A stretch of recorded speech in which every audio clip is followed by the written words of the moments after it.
तो आप लोगों का एलपी हिंदी स्विच पॉइंट में स्वागत है। आज हम लोग पढ़ेंगे काव्य और काव्य के भेद। काव्य किसे कहते हैं, काव्य का क्या अर्थ है। काव्य वह वाक्य रचना है जिसमें चित्त किसी रस या मनोवेग से पूर्ण हो, अर्थात वह जिसमें चुने हुए शब्दों के द्वारा कल्पना और मनोवेगों का प्रभाव डाला जाता है। छंदबद्ध रचना काव्य कहलाती है। आचार्य विश्वनाथ ने काव्य को परिभाषित करते हुए लिखा है, वाक्यम रसात्मकम काव्यमय, मतलब रस युक्त वाक्य को ही काव्य कहा जाता है। काव्य के भेद देखें। काव्य के दो भेद माने गए हैं, श्रव्य काव्य और दृश्य काव्य। श्रव्य काव्य में होता क्या है, जैसे हम किसी भी काव्य को सुन सकते हैं, पढ़ सकते हैं, और दृश्य काव्य में क्या होता है, सुनना और देखना दोनों होता है। जैसे आप एग्जाम्पल के रूप में ले सकते हैं, श्रव्य काव्य आप रेडियो है, रेडियो में क्या कर सकते हैं, सिर्फ हम आवाज़ को सुन सकते हैं। और दृश्य काव्य में आप जैसे आप टेलीविज़न ले लीजिए, जिसमें आपको दृश्य और आवाज़ दोनों सुनाई देती है। श्रव्य काव्य में देखें, जिस काव्य को पढ़कर या सुनकर आनंद प्राप्त किया जाए वह श्रव्य काव्य कहलाता है। श्रव्य काव्य के दो भेद माने गए हैं, प्रबंध काव्य और मुक्तक काव्य। प्रबंध काव्य वह काव्य रचना कहलाती है जिसकी कथा श्रृंखलाबद्ध होती है। इसके छंदों का संबंध पूर्वापर होता है। पूर्वापर से संबंध आप समझिए कि यह पहले से आधारित, पूर्वापर जो पूर्व पहले से ही आधारित होती है। प्रबंध काव्य के दो प्रकार होते हैं, मतलब यहाँ पे एक श्रृंखलाबद्धता होती है जो पहले से कहानी को जोड़ते हुए आगे तक आती है, वह आपका पूर्वापर होता है। प्रबंध काव्य के भी दो प्रकार बताए जाते हैं। पहला है महाकाव्य, दूसरा आपका हो जाएगा प्रबंध काव्य। महाकाव्य में देखिए, आप एग्जाम्पल के रूप में ले सकते हैं, जैसे एक वृक्ष है और वृक्ष को क्या है, जड़ से लेकर के शिख तक, नख से लेकर के शिख तक अगर हम एग्जाम्पल के रूप में देखें तो जब नीचे से हम शुरू करते हैं तो उसकी टहनियाँ, पहले जड़, तना, फिर टहनी, पत्तियाँ, हर एक चीज़ के पहलू पर नज़र रखते हुए या उस पर लेखनी चलाते हुए हम वहाँ तक पहुँचते हैं। तो यह महाकाव्य, मतलब कोई भी पार्ट छूटने न पाए। किसी भी कवि हो या महान आत्मा हो या महापुरुष हो, तो हम उसके विषय में जब कोई रचना करते हैं तो उसमें क्या होता है कि एक उसके जीवन पर्यंत, कहने का मतलब उसके जन्म से लेकर के मृत्यु तक की कथा को उसमें ऐड किया जाता है, जोड़ा जाता है, तो वह होता है महाकाव्य। महाकाव्य का समझाने का तात्पर्य मेरा यही था। महाकाव्य में किसी महापुरुष के समस्त जीवन की कथा होती है, मतलब उसके बचपन से लेकर वृद्धावस्था तक या मृत्यु तक की कथा उसमें वर्णित होती है, वह होता है महाकाव्य। इसकी कथा इतिहास प्रसिद्ध होती है। इसका नायक उदात्त चरित्र वाला, वीर, धीर, गंभीर होता है। महाकाव्य में श्रृंगार, शांत और वीर में से कोई एक रस प्रधान होता है। वैसे श्रृंगार रस की संख्या 9 बताई गई है, लेकिन इसमें आपको 3 रस प्रमुख मिलेंगे, जिसमें पहला आपका श्रृंगार रस है, दूसरा आपका शांत रस और तीसरा आपका वीर रस है।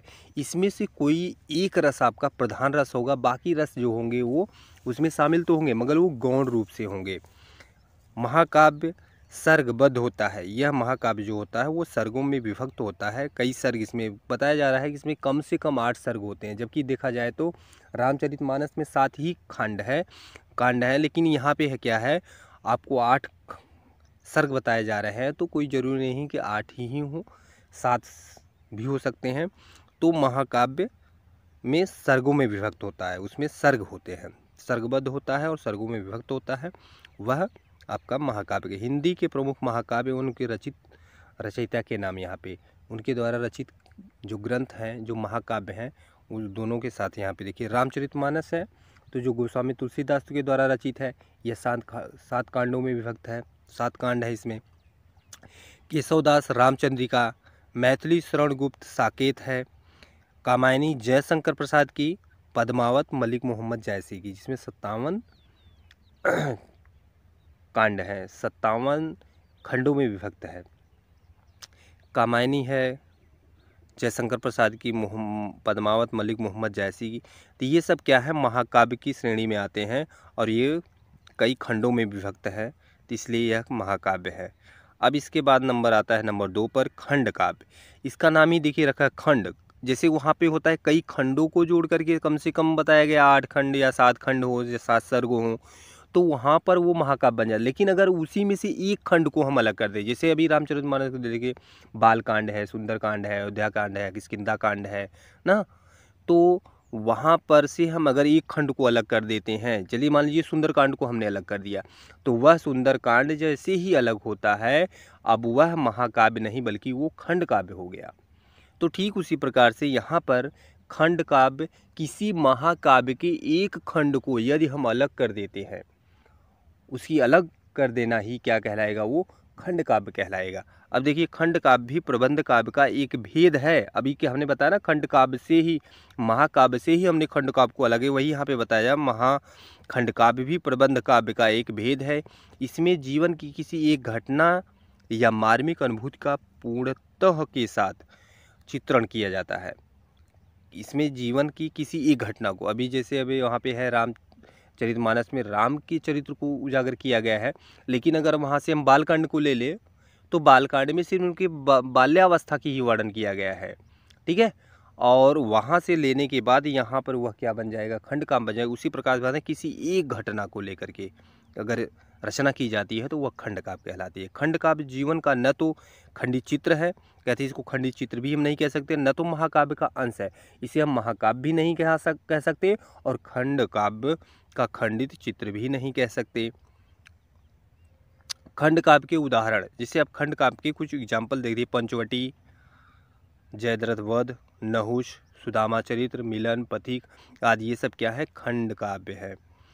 आख्यानक गीत, आख्यान का अर्थ है कथा, ऐसी पदबद्ध रचना जिसमें एक लघु आख्यान मीन्स कथा, एक छोटी कथा वर्णित होती है तथा जिसके छंदों में गेयता वर्णित होती है।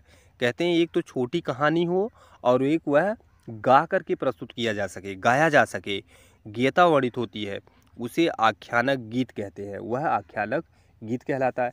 एक तो कथा छोटी होगी, लघु कथा, छोटी कथा, और वो भी गीत के माध्यम से गा करके प्रस्तुत किया जा सके, वह आख्यानक गीत कहलाते हैं। जैसे झांसी की रानी है, सुभद्रा कुमारी चौहान के द्वारा लिखी गई एक कविता है, तो ये झांसी की रानी ये है तो कविता, लेकिन यह इसमें गेयता है, गाया जा रही है, मुक्तक काव्य में लिखी गई है। गेय मुक्तक, ऐसी मुक्तक रचना जिसमें गेयता होती है उसे गेय मुक्तक कहते हैं। जो गा करके प्रस्तुत किया जाए वो गेय मुक्तक है। एक पाठ्य मुक्तक होता है जो पढ़ा जा सकता है, गाया नहीं जा सकता, वह कहलाता है पाठ्य मुक्तक। कथा यथा देखिए, जैसे सूरदास के पद है, मीरा के गीत है। पाठ्य मुक्तक ऐसी मुक्तक रचना में विषय की प्रधानता रहती है, विषय की प्रधानता और रहती है जिसे स्वर में पढ़ा जा सकता है, जिसे कह रहे हैं सिर्फ हम पढ़ सकते हैं, जैसे गद्य पढ़ा जाता है उसी प्रकार से इसको पढ़ सकते हैं मगर इसको गाया नहीं जा सकता, उसे पाठ्य मुक्तक कहते हैं। जैसे कबीर, रहीम के दोहे, कुछ तो इसमें गेयता भी है, कुछ रहीम के दोहों में गेयता है, गाया भी जा सकता है, लेकिन कुछ ऐसे पद है जिसको गाया नहीं जा सकता, कबीर के भी, रहीम के भी, ये सब दोहे क्या है, पाठ्य मुक्तक के अंतर्गत आते हैं। गीत ऐसी मुक्तक रचना है जिसमें गेयता के साथ आत्मपरकता तथा मृदु ललित पदावली होती है। कहते हैं कि अगर कोई गीत है मुक्तक रचना में रचा गया है तो इसे गाया तो जा ही सकता है, लेकिन इसमें आत्मपरकता होती है, मृदुल मीठापन होता है, पदावली मतलब पदावली होती है। जैसे सूर और मीरा, महादेवी के गीत जितने भी हैं वो सब क्या है, गीत मुक्तक की रचनाएं हैं। तो यहाँ तक आप लोगों ने समझा कि काव्य किसे कहते हैं, काव्य के कितने भेद हैं और इनके प्रकार। खंड काव्य क्या है, प्रबंध काव्य क्या है, मुक्तक काव्य क्या है, हाँ, गेय पद क्या है, तो और पाठ्य मुक्तक क्या है, गेय मुक्तक क्या है। तो ये सारी चीज़ें आपको यहाँ पर जानकारी आपको मिली।